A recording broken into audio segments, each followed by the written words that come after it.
You're listening to episode number 19 of the Keto Diet Podcast. Hey, I'm Leanne from healthfulpursuit.com, and this is the Keto Diet Podcast, where we're busting through the restrictive mentality of a traditional ketogenic diet to uncover the life you crave. What's keto? Keto is a low-carb, high-fat diet where we're switching from a sugar-burning state to becoming fat-burning machines. If you're in need of keto recipe food prep inspiration, I've prepped a free 7-day keto meal plan exclusive for podcast listeners. The plan is complete with a shopping list and everything you need to chow down on keto for 7 whole days. Download your free copy at healthfulpursuit.com/keto meal. Let's get this party started.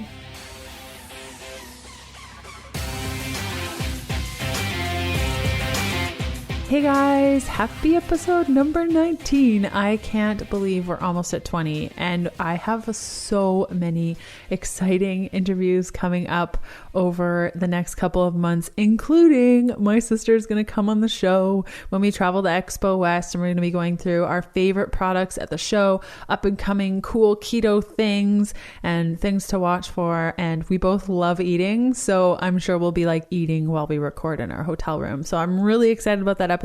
It's a couple of months away. There's lots of really cool things going on. I actually really loved recording last week's solo episode. I really loved just chatting, you and me, every once in a while. Not too much though, because I'm sure my voice could get annoying over time. So the awesome thing this week is that I wanted to highlight one of our new partners' products because I've been using their product now for about 2 months and I'm in love with it. It's the soil-based probiotic by Wolf Clinic called Royal Flora. And I wanted to chat a little bit in the Awesome Thing This Week segment about soil-based probiotics and why I love Royal Flora probiotics.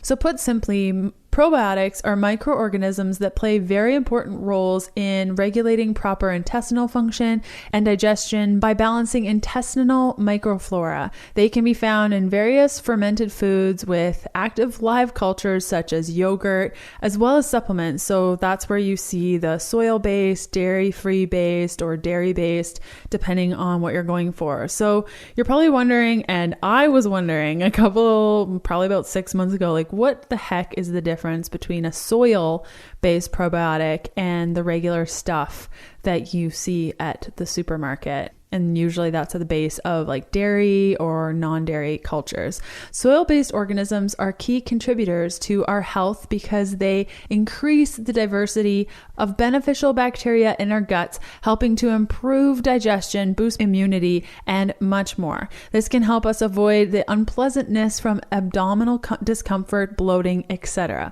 While the other sorts of probiotics and the dairy or the non-dairy probiotics are more popular, they struggle to make it through the digestive system. So oftentimes you will take a probiotic and it will get to your stomach and then it will die, or a lot of it will die.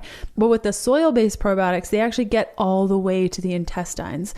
So this ability for those soil-based organisms to get to the intestines is called endospore-forming bacteria, which are naturally hardier and better able to withstand the challenging environment of the stomach. They also colonize the gut more effectively. So this means that we can reduce our dosage to maintenance levels much sooner without worrying about the health benefits of the probiotics disappearing. So I know, like for myself, I'm always like switching probiotics and then increasing the amount and then lowering it. So I love probiotics. I've been using them for a really long time, and I decided to switch over to the soil-based probiotics from Wolf Clinic. They were kind enough to send me a couple of bottles. I've been trying it out. My gut is so happy, and just, like when you eat stuff that you know isn't good. And Meg and I actually chat about the fact that squash hurts our belly later on in the podcast. And now with me taking the Royal Flora every day, I don't have as many of those reactions to food that I used to. And to give you an idea, like I've been taking probiotics every day for the last 8 years and alternating it with different things, but I've never done a soil-based. And I just find that I'm not reacting to food in my gut as much much as I used to. And my skin is a lot better. Like, I still have some bumps and imperfections, but I find I don't break out as much as I used to because of the foods I was eating. Like previously, if I ate too much chocolate, I would react to it on my face. Certain things like bell peppers, not potatoes, but all the other nightshades. But now I'm finding I can eat a little bit more of them. So this is really exciting news. So I wanted to highlight that. And the awesome thing this week, and what we're covering off in today's episode, are some of the following: going keto while recovering from an eating disorder, doing away with food tracking, macro tracking, and food weighing, ditching the need to compare yourself to others, and how to overcome food rules to create a life of health and happiness, and so much more. The show notes for today's episode can be found at healthfulpursuit.com/podcast/E19. And let's hear from one of our awesome partners. The show is partnered up with Paleo Valley, the makers of the only 100% grass-fed and finished fermented beef stick. Each stick contains 1 billion probiotic CFUs. We all know how important fermented foods are to the health of our gut and the strength of our immune system, especially during cold and flu season, as well as boosting our energy throughout the winter months. Chowing down on Paleo Valley's fermented beef sticks provides your body with all of the beneficial bacteria it loves in one convenient little beef stick. Their gut-friendly sticks are gluten-free, soy-free, dairy-free, GMO-free, freaky chemical additive, dye, and preservative-free, as well as being 100% free from carbs and sugar, and made with the highest quality ingredients. Exclusive to listeners of the show, receive instant savings of 20% off Paleo Valley fermented beef stick snacks by going to paleovalley.com/keto. And if your jaw is just tired thinking about beef jerky, it's worth noting that these tasty treats are not tough at all, but moist with a little snap. The summer sausage flavor even tastes like those hickory summer sausages, but without the gunk. Seriously delicious. Again, that's paleovalley.com/keto for an instant 20% off savings. Okay, so I have one announcement, and it's a big one. It's a big one. If you follow me along in our private Facebook group, which you gain access to when you purchase any of my digital products, I gave you guys a little sneak peek of my book tour. So excited. I'm going to be going on tour with my new book called The Keto Diet, which is my very first paperback. It's a cookbook. There are tons of pages, and I'm going to tons of cities to meet up with you guys and chat all things keto, take a bunch of selfies, sign your books if you want me to. So you can go over to ketodietbook.com/tour. I'll include a link in the show notes for today's episode, and you can take a look, see if your city is on there. And if it's not, do not worry, do not fret. We're still adding more locations and dates as we go along. I just have to coordinate with bookstores and places and make sure that people are good with having us and how many people they can accommodate. So if your city is not on there, don't worry. I haven't forgotten about you. I would like to go to every single city in the US and Canada, but I know that that's not possible. But we're trying to at least get the major cities. So the Canada-based stuff looks a little bit thin right now. Don't worry, we're going to be adding stuff. And I know that so many of you have been asking about your different cities. I'm marking all of them down and trying my very hardest to get to your city. So it'll be starting on April 11th and going until about maybe May 1st or so. I'll be traveling all around, and I would love to meet you in person. So again, that's ketodietbook.com/tour, and we can hang out, chat all things keto, and just have a good time. I am so excited, and definitely check back as we get closer to the book launch. So if you have an idea for a podcast episode or want to submit praise over and above the review, which you can lead by going to healthfulpursuit.com/review, you can email me at info@ketodietpodcast.com. So our guest today is my very good friend, Meg Dahl. She is a registered holistic nutritionist like me and works with women across the globe through her online holistic nutrition practice. As an eating disorder survivor, one of Meg's greatest passions and areas of expertise is in eating disorder recovery. She's extremely passionate about the topic of self-love and believes it to be the missing piece to our health journeys. Throughout her time recovering from her past eating disorder and other health issues such as hypoglycemia, anxiety, and depression, Meg has also discovered the incredible healing power of a high-fat diet and is currently writing a book which focuses on how to heal with high-fat eating style and self-love. So Meg is my girl. We speak the same language. It was just so great to catch up with her before we recorded. We chatted a bunch, and she's just such a kind and warm soul, and I just loved having her on the show. So without further ado, let's cut over to the interview. Hey Meg, how's it going? Hey girl, I'm so great and so happy to be on. Thank you for having me. Yeah, totally. I am totally in love with your work, and we've been pals for quite some time. And for listeners that may not be familiar with your work, tell us a little bit about yourself. Yeah, so you and I definitely have been friends for quite a few years. Yeah. And what really drew me to you actually was because you are also Canadian, of course. Whoop, whoop. So I started following you, and I was studying dietetics at the time. And I was just really interested in helping people with their food choices because I battled 2 rounds of anorexia as I was growing up. So I was 10 years old and then 15 years old when I, was struggling with anorexia. And then by the time I was ready to move on to university, I was recovered, and one of the people on my health teams that really made a difference in my life was my dietitian. She was the one that really opened the doors for me to, just really love food again and just see it as food and something that I really needed to heal. And it's not like she was natural, ancestral type of dietitian. She was just like your standard dietitian, but her approach was really gentle, and she played such a huge role in my recovery. So she inspired me to go on and study dietetics. So I went to university in London, Ontario for dietetics. And once you are done the schooling for dietetics, there's, the option to go on and do an internship to actually become a registered dietitian. And when that time came, it just wasn't sitting well with me. What we were learning in class wasn't even how I was eating myself.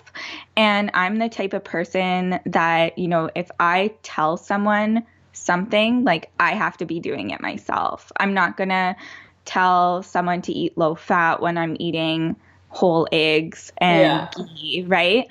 So this was back in 2013. I was eating whole eggs. I was looking for fatty cuts of meat and ghee and all that sort of stuff. And what I was learning in school wasn't in line with what I was doing. And I just sat there and I was like, I can't go on and be a registered dietitian and follow the college and the guidelines that they have to follow. So I just was like, okay, I'm not going to do my internship. And I was just really lost and thinking oh my gosh, what am I going to do now? And then you wrote a blog post about the Canadian School of Natural Nutrition. And I was like, why have I never heard of this before? And there just so happened to be a campus right in London where I was living. So I went there. I started studying holistic nutrition. And, for the first time, I was like, wow, this is actually where I'm supposed to be, learning exactly what I wanted to learn, how to truly use food as medicine and eat fat and feel good. So I was super happy about that. Graduated from CSNN, and that month I opened up my online holistic nutrition practice and have been seeing clients all over the world. Since I have a background and firsthand experience with eating disorders, I definitely do specialize in eating disorder recovery and love being a health professional that can help those girls, because that's seriously lacking in our world. There's not a lot of people that truly understand eating disorders and how like food can play a role with that and the healing with that. So that's one of my areas of expertise, but I also super love digestion and hormones and that sort of thing. So I definitely do help a wide range of women, but my heart really lies in eating disorder recovery. So that's kind of what I do. And then where I am today, I guess I have a podcast myself for anyone who doesn't know. And we had you on. Yeah, like, you did a while ago. Yeah. Yeah.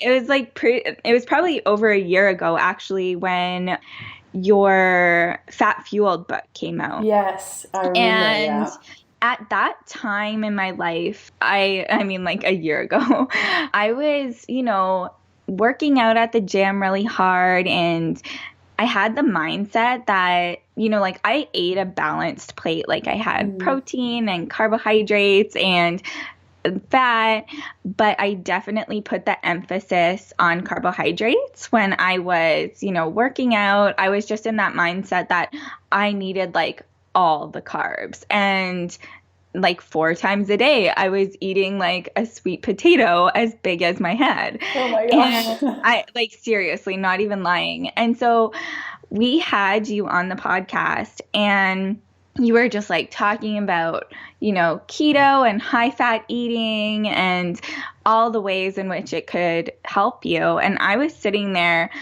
feeling like pretty fatigued. Like I wasn't feeling my best, that was for sure.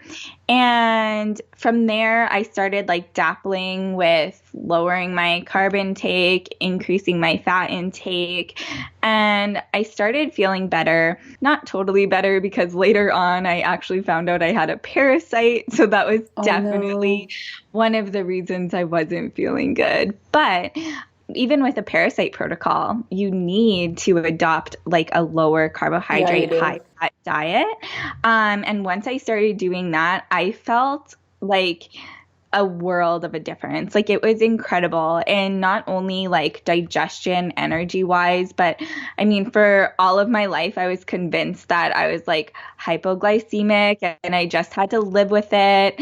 And I had to eat like every like 2 hours to maintain my right? Like same old story. So I was under that impression. And then and it's annoying. Like it is so annoying. And you have to like carry snacks in your purse and like worry about where you're going to have lunch. And then you get like short with your husband or your significant other. Oh, like, it's just brutal. Like that word hangry, like everyone. It's a real thing. Like, real thing. And my entire family used that to describe me. Yes. So, and that's not fun. And, especially someone, and I'm sure you can agree with me on this, but with a history of an eating disorder, and when you're like constantly thinking about your next meal because you don't want your blood sugar to like go like drop or you get shaky, like you are constantly thinking about food.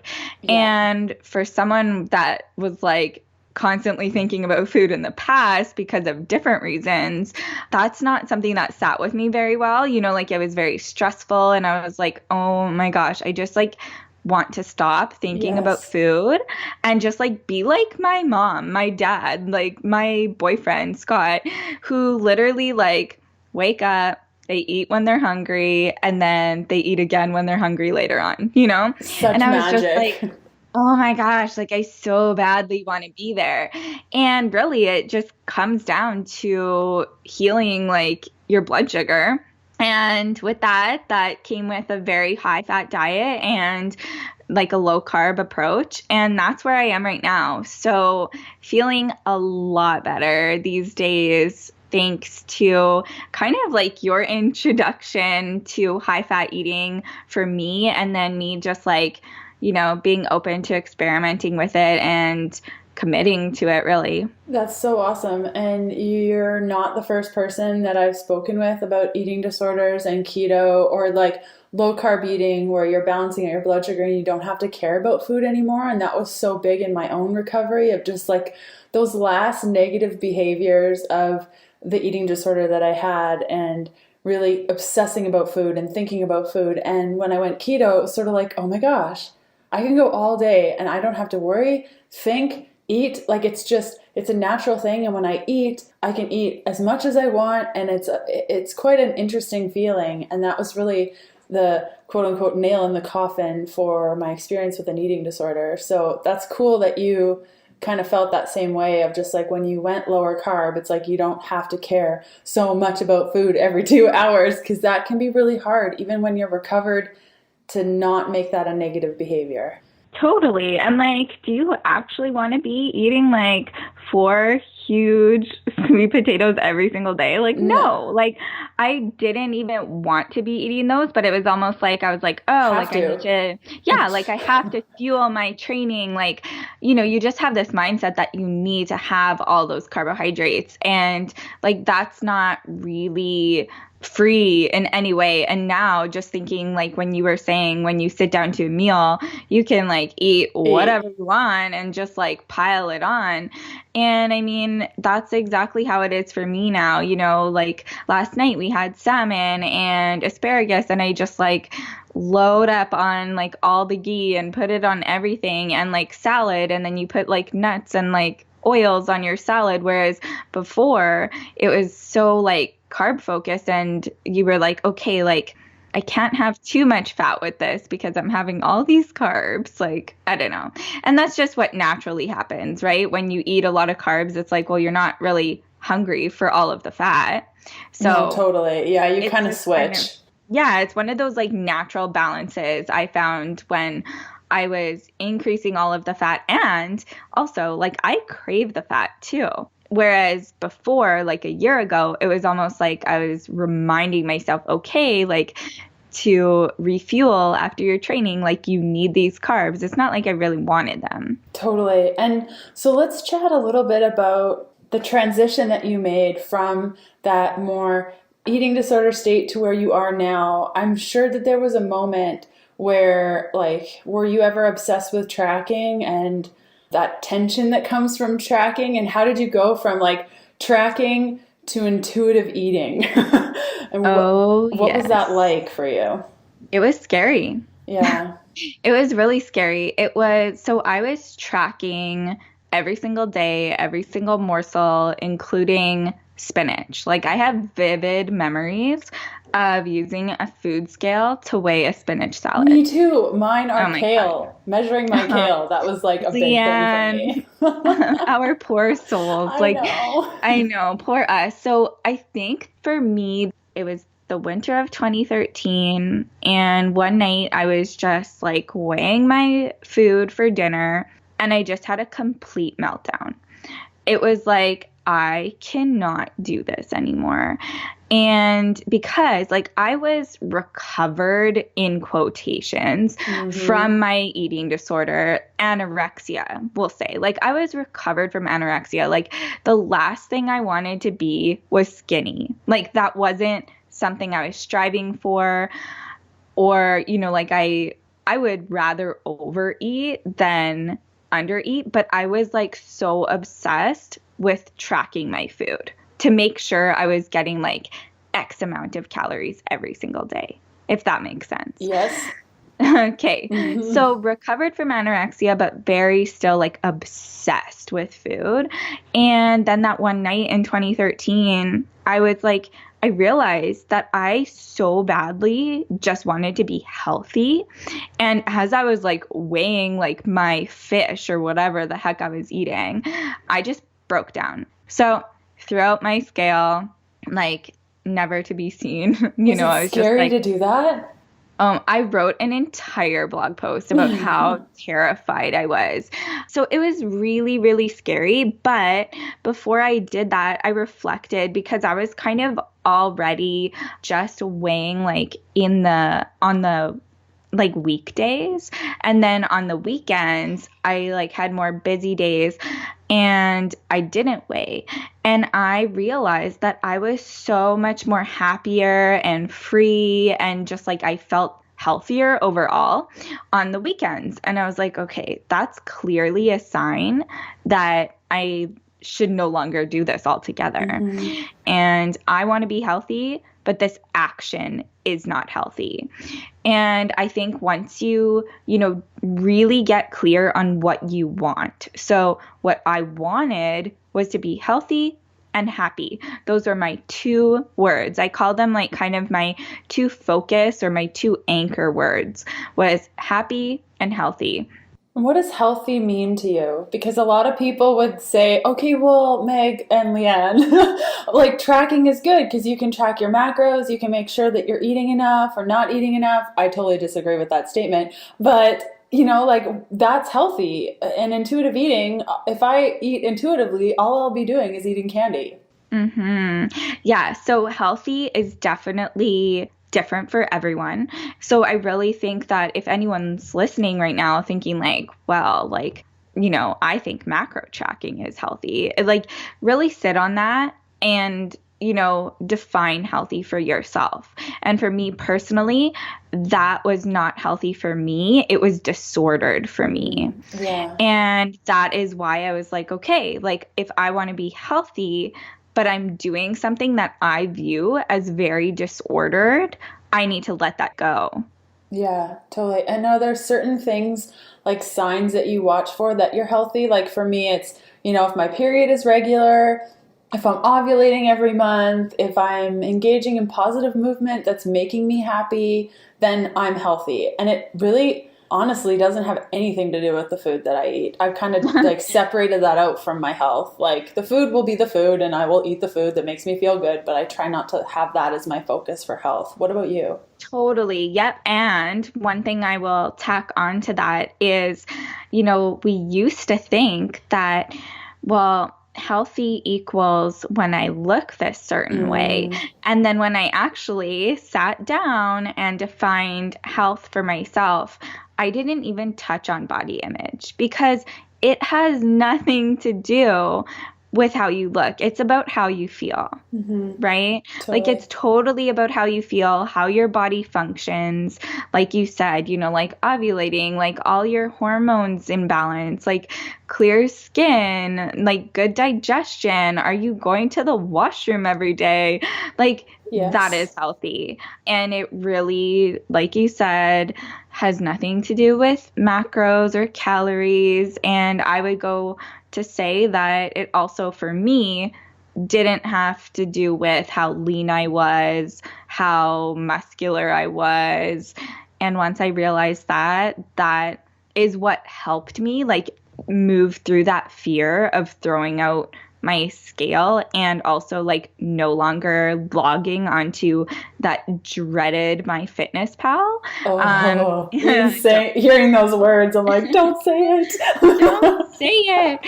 Yeah, it's brutal. It's totally brutal. And like I know for me, in order to become quote unquote healthy for me, I had to gain weight and quite a lot of weight compared to where I was at. And I mean, for me, it was like a constant struggle of like, okay, like this doesn't matter. It's not important. Like it doesn't define you. What were some of the steps that you took throughout your body transformation while you were discovering your own happiness and healthfulness outside of tracking macros and caring about everything that you ate? Yeah. So this is a really good question and one I get a lot actually. And I have like a very specific question, or a very specific answer to what exactly I did. So I had those two anchor words, healthy, happy.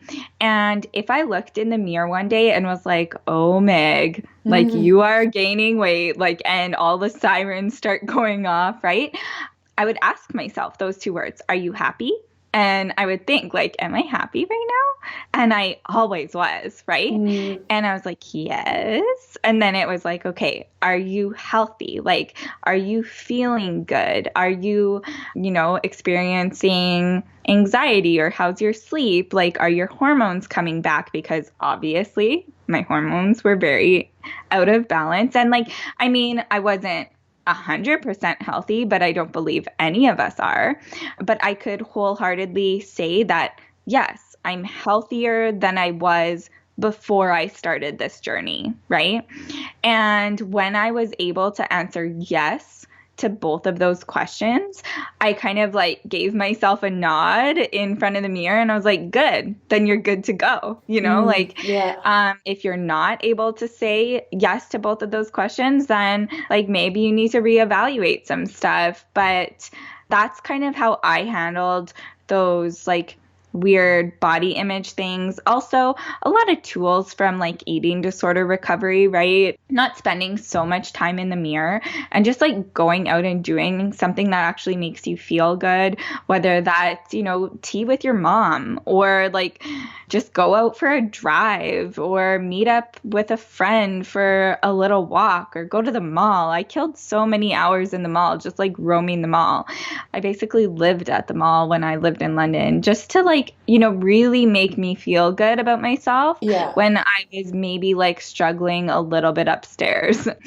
And then also reminding myself that I don't always see myself the way others see me. I call them like ed eyes, like eating disorder eyes. It's almost like this like eating disorder has the ability to put like a lens on your eyes and you see yourself like very distorted.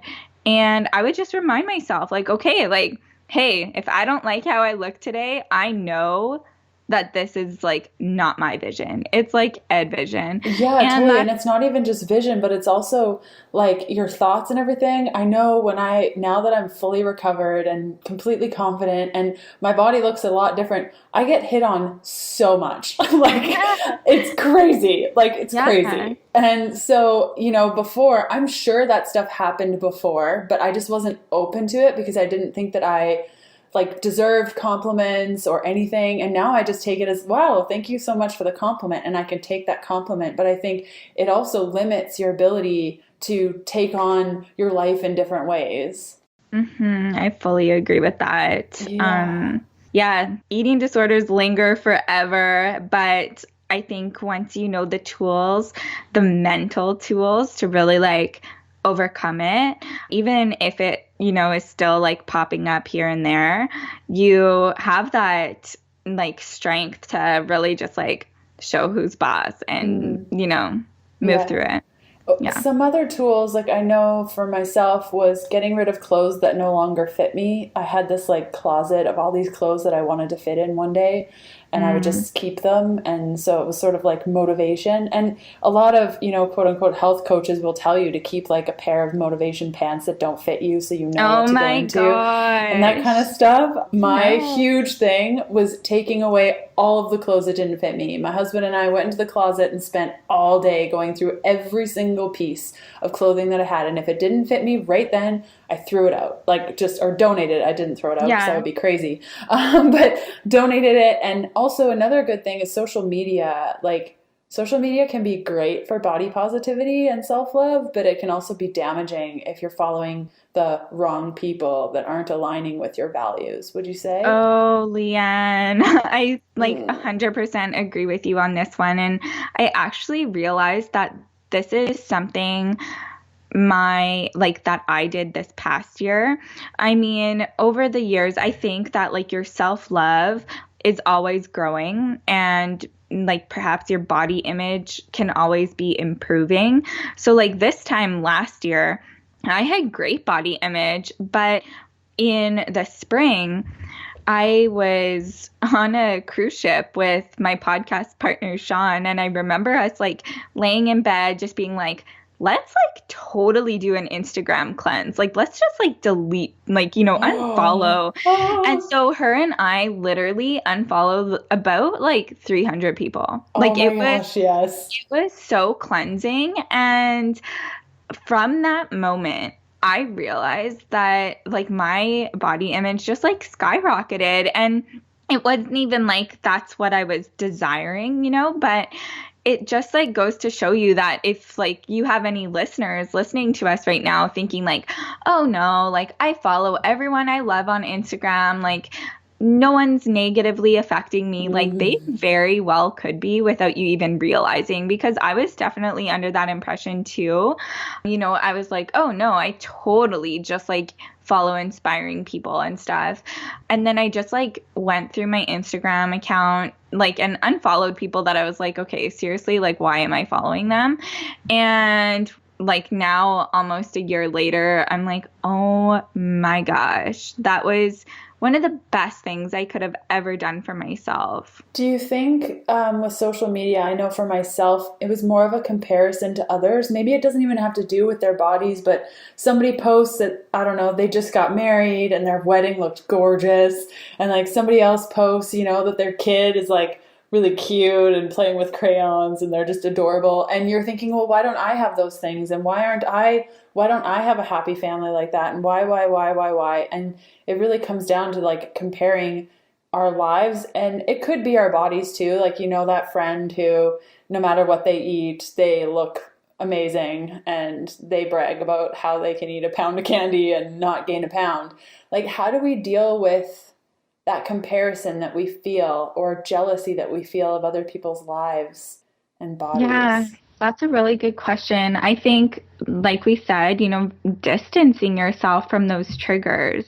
So if you are being triggered by someone like getting married or having babies, like, you know, if you're experiencing infertility, maybe body image isn't your issue, but you're really struggling with, you know, conceiving a child with your husband, and you're following all these like moms that all they post is pictures of their babies, and that is wearing on you every single day. Like, you really need to distance yourself from that. I think that's like step one. And then also like being in tune with what you want and speaking to yourself. I'm a huge advocate for like self-talk and like speaking to yourself with compassion. That is honestly one of the main reasons I think people are still stuck in this like body image or just like non-self-love state. You know how there's so many people like sitting there right now as we speak, like wanting to love themselves. And I truly believe that the number one step that these people have to take is changing the way they speak to themselves. Like, that is the number one barrier to achieving self-love. Yes. Yes to all of the things. Something that I noticed while I was working with my body image coach, Summer Innanen. I don't know if you're familiar with her, but I worked with her. Yeah, she's amazing. Isn't she Canadian too? Yes, she is. Yeah, represent. Is that one of our first sessions together, we were talking about how I have a really hard time taking compliments. And this was probably about a year and a bit ago. So my task right at the beginning, when I was really starting to get into self-love and body image stuff, was just next time somebody compliments me, just say thank you. And it was such a hard thing to do. Like, you think, oh, like, no big deal, thank you. But when somebody compliments like, wow, I really like your hair, you're sort of like, oh, this, like, I just like showered, I didn't do anything to it. You kind of come up with excuses and stuff and not actually take it in. And that was one of the first steps that I did on this path. And it really helped me get a glimpse of the self-talk that was going on inside. Like, clearly, if I am responding in that way to other people, like, what else am I saying inside? Totally. Yeah. Accepting compliments is definitely huge, because if you like can't accept something, obviously like that dialogue within your head is totally something different than what you're being told. And yeah, that is another great way to, you know, begin changing that self-talk that's happening within you. Totally. So let's shift gears a little bit and kind of go back to the food, because a lot of women listening, and primarily women, hey guys, there's a couple of you too, but a lot of the women listening are on a keto diet, and you know, some of them are tracking, some of them aren't. Hooray, that's awesome. But how do you go from being obsessed with macros and tracking and not replacing it with another obsession like avoiding grains or sugar, because you get on that focus of better health and health improvement?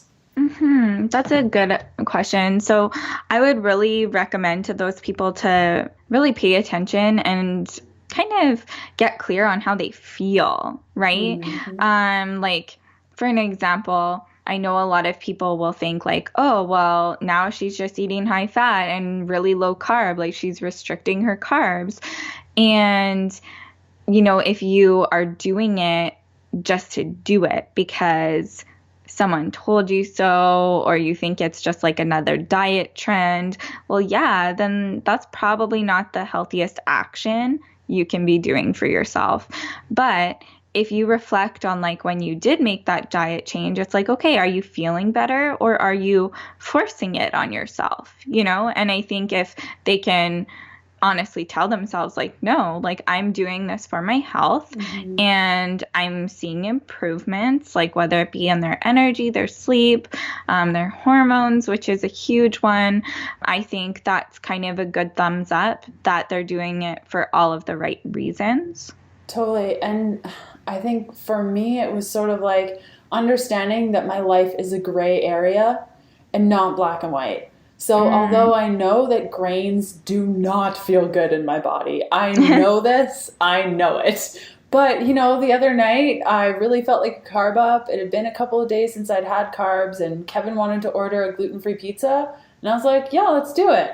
And before I would have been like, oh, I don't know, like there's grains in it and I'm going to feel bad. And I just made a choice. Like, I know it's not going to feel the best, but I'm going to sit and watch Jurassic Park with my husband. It's going to be great. I'm going to have a couple pieces of pizza and then life goes on. More on my interview with Meg Dahl after this message from one of our podcast partners. Shopping multiple stores to find your keto must-haves can be frustrating, overwhelming, and a downright waste of time. Tallow, coconut aminos, snacks that aren't loaded with sugar. When I visit local markets and grocery stores to load up on my favorites, it can take me a whole day to find the things that I need. But with Thrive Market, I can load up my cart online while I sit in my PJs with my favorite keto things: almond flour, mayo, duck fat, rich cacao powder, sea salt, MCT oil, and sugar-free jerky in less time than it took me to drive to the first of 5 stores on my grocery store trail.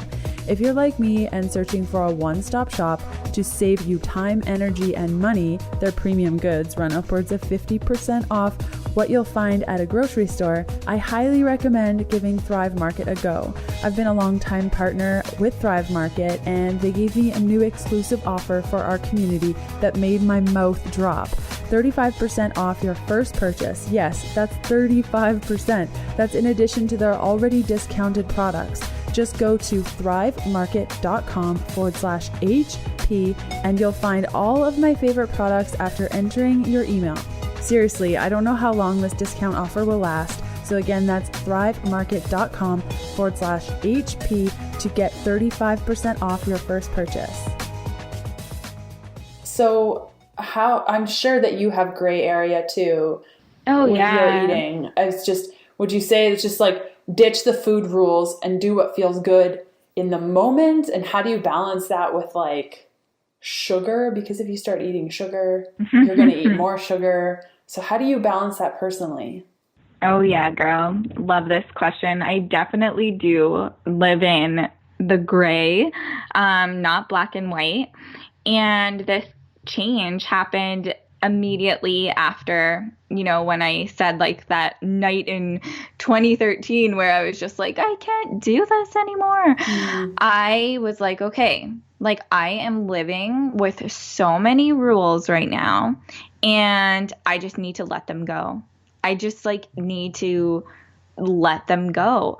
I really liked how you touched on food rules. It definitely struck a chord with me. I think if you are wanting to achieve health, achieve happiness, you cannot have rules.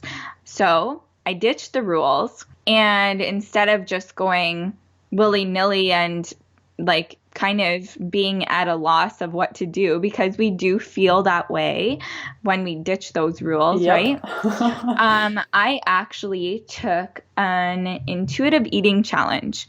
The very next month, when I tossed out my scale, I took this intuitive eating challenge that was put on by Jamie Mendel. She's another friend of mine. She's an amazing girl, and she actually still runs this intuitive eating challenge. So if anyone is just like, oh my gosh, intuitive eating, that is something that, I desire the most, I would highly recommend the challenge. It's a 21-day challenge, I believe. And I went through that. And the first lesson that we learned is that we are allowed to eat whatever we want, whenever we want. And honestly, Leanne, like, that's exactly how I approach my life to this day. I still like every day I wake up, I know I can eat whatever I want, whenever I want. If I wanted to wake up and tomorrow morning and eat some oatmeal, I know I can do that. And when you have that mindset of eating whatever you want, whenever you want, there's no guilt associated, which is huge. And then the one thing that I know so many people are thinking, well, if I say that, I'm just going to eat sugar all the time, or brownies for every single meal. And it's well, you know what? You might for 2 days. And then guess what? On the third day or the fourth day or whatever, your body is going to be okay, this is not good. This is not. You're shaking from all the sugar. Exactly. You have a headache. Exactly. You don't actually want that. And our bodies, I'm a huge believer that our bodies want to be healthy. Yes, I say that too. That's my line. Totally. Ooh, I didn't even know that was oh my gosh, your body wants to be healthy. Yes. It does. Your body wants to be healthy, and our bodies know that they can only be healthy through nutrients, right? Something that, I just hate is those 0-calorie syrups and stuff. Oh, me too. And people will be eating those, and then they're I'm constantly hungry and blah, blah, blah, blah, blah. And it's well, your body wants nutrients. It doesn't want just food, syrupy right? thing, It doesn't need just filler. You need nutrients. So if all you're eating is protein powders, egg whites, and oatmeal, my diet used to very much consist of, you're going to be constantly hungry because that's not nutrient. So anyways, when you approach life, your entire life, with the mindset that you truly can eat whatever you want, whenever you want, that very much so encourages intuitive eating. And I will be completely honest. Yeah, you might have a few days where all you eat is bagels, because you probably restricted bagels for years. I know for me, when I was going through that challenge, you're going to think this is just crazy, Leanne, but when I was going through that challenge and adopted that mindset, there was 2 nights within those 21 days where I ate those 2.5-pound mixed nuts from Costco. Whoa. Those huge mixed nuts. Yep. So yeah, I remember, and 2 separate days, and they were within the same week, and I'm not even lying, but there was this one night and all I wanted was nuts, all I wanted. And I had very plentiful meals that day, very balanced meals. But I just was oh my gosh, I still kind of feel hungry and all I want is nuts right now. And I started eating those nuts, and I just constantly checked in with myself every handful. I was okay, am I still enjoying these? Yep. So I would still have some. And that just continued, and I ate the entire tub of 2.5 pounds. Yeah, you did. And if I didn't have that mindset, oh my gosh, the guilt that would have set in, right? But I had that mindset, and I was wow, okay, I actually wanted those in that moment, and I ate them, and I felt good about it. But now, I can have nuts around me, and I don't eat them all because I allowed myself to go through that phase of really, I mean, my psychologist from way back from my eating disorder days, he said to me, because when that happened, I actually did make a session with him. So I had a session with him. I explained to him what happened, and I was like, is that like okay that I just did that? And he was like, Meg, like, these are foods that you clearly haven't been eating much of or any of over the past couple of years. You're right now seeing it as like this bright, shiny object. And he said, like, once you move through this phase, it's all just going to be food to you. And when he said that, I just like put a lot of trust in that. I, put a lot of trust in like my intuitive eating journey, and I moved through it. And I really don't like when people think like, oh, I can't have like chips in the house because I'll just binge on them. It's like, no, you're not binging on the chips because you have them in your house. It's because you're telling yourself you can't have them. Right? Yes. So I'm like a huge believer in that. And, that's something I work on with my girls, like my clients as well. And we discover it to be true every single time. Binging ends when you stop telling yourself that you can't have it. There's that little rebel within all of us, right? Yes, totally. 100%. I have a huge rebel inside of me. When somebody tells me to do anything, I do the opposite, like anything. So it's really bad. A couple of thoughts that I had is that I know for myself, when I said no to the no more food rules, I'm going to like focus on nourishing my body and nourishing my soul and just being kind to myself. Food rules would still pop up. So when they'd pop up and, I'd be preparing something to be like, oh, Leanne, you shouldn't have that, I would just quickly say, I choose love. Love it. I choose love. And I would just repeat it. I choose love. I choose love. I choose love. And then after a while, it just went away. So that was something that I thought of. And also you chatted a little bit about, just feeling how you feel with the food that you're eating. I put together a free resource probably about a couple of years ago now. It's like a food journal. So I'll include that in the show notes. It's at healthfulpursuit.com/journal. And it's just like a free food journal template to kind of, you write down what you ate, not the measurements or anything, but just like sweet potato, bacon grease. How did you feel? So you can just track how you felt with the food that you're eating without tracking the calories and stuff like that. More on my interview with Meg Dahl after this message from one of our podcast partners. The podcast is partnered with Wolf Clinic Royal Flora, my choice in soil-based probiotics. Soil-based probiotics are a fabulously effective approach to repopulating the gut. The soil-based organisms are cultured in decayed plant matter free from pesticides, chemicals, and toxins. Unlike conventional probiotics, which have a shortened shelf life, are vulnerable to stomach acid, weakened by processing methods, and less likely to reconstitute or colonize the GI tract to the level we need it, soil-based probiotics are alive and thriving, meaning they colonize along the entire GI tract, rapidly forming into the bacteria your body needs most as soon as it interacts with saliva. Soil-based probiotics from Wolf Clinic, called Royal Flora, is my choice in soil-based probiotic. And my gut has never felt less bloated. I'm not reacting to foods in the way that I used to. For example, spaghetti squash. I can eat it, no problem. It's great. US and Canadian listeners receive 20% off when you order from healthfulpursuit.com/gut. Use the coupon code GUT, all in caps, no spaces, for the 20% discount to be applied to your order. My last question for you is, okay, I have two, so I need to decide.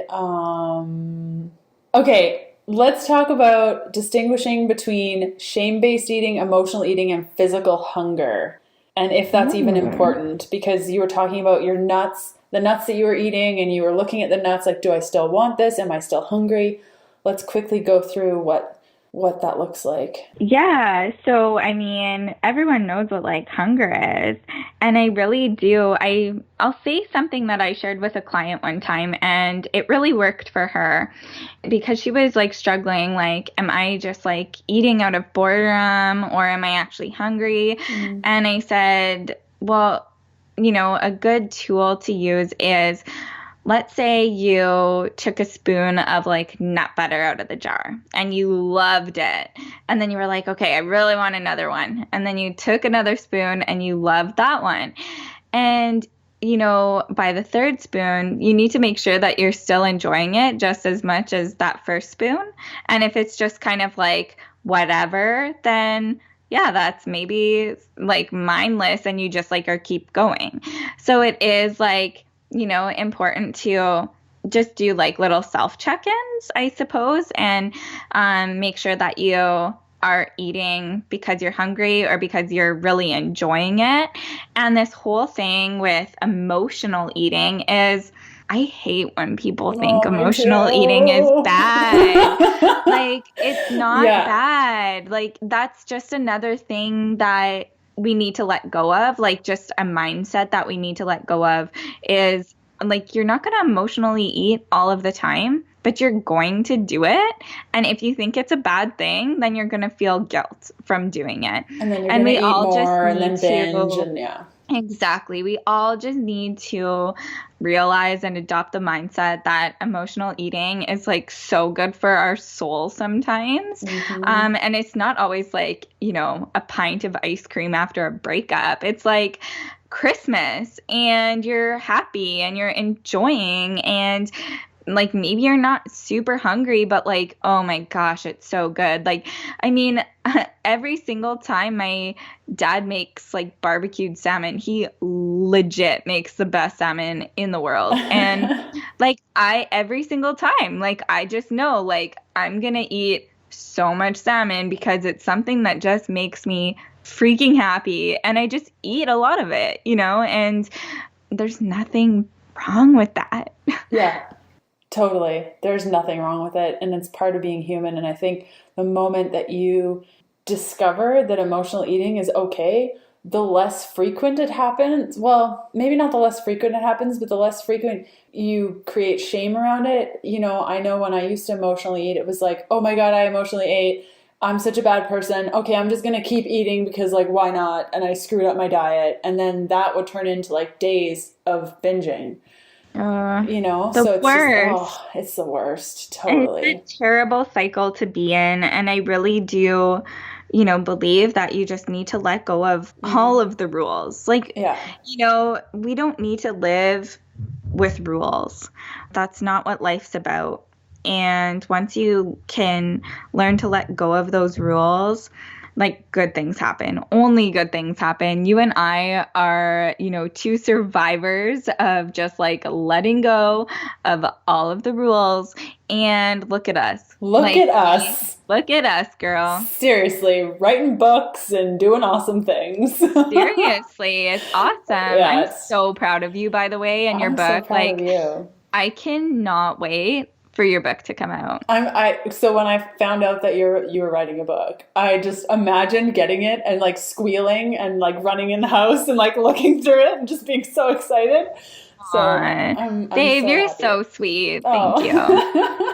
Well, I guess we could probably chat forever, but we will not today. So where can people find you? I'll also put these links in the show notes. Perfect. Yeah. So I'm known as Meg the RHN, so Registered Holistic Nutritionist.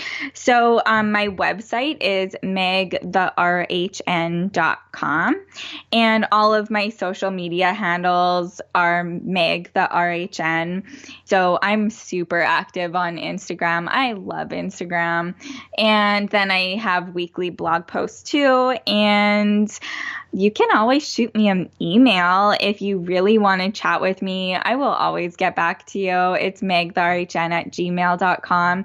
And then, if you do want to listen to Leanne on my podcast is called The Nourished Podcast. And it's great. Guys, you should go subscribe to it and then listen to all the things. Thanks, babe. Thanks so much for being on the show today, Meg. Thank you so much. This was a blast, and I could talk to you forever. I know, me too. Thanks again. Bye.